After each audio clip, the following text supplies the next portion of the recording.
Need to adjust the sound in Zombie Tsunami? Whether you want to crank up the volume or turn it off, I'll show you how to do it in just a few simple steps.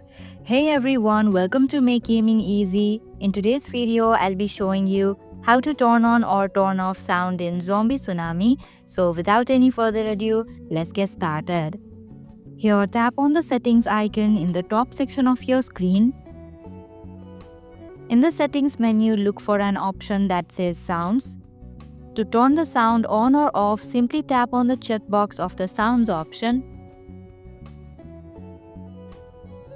Once you turn the sound on or off, you'll hear a change right away. And that's it. You can now enjoy Zombie Tsunami with or without sound. It's your choice.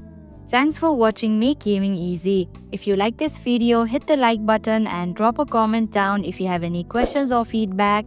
And if you're new, subscribe and stay updated for the future videos.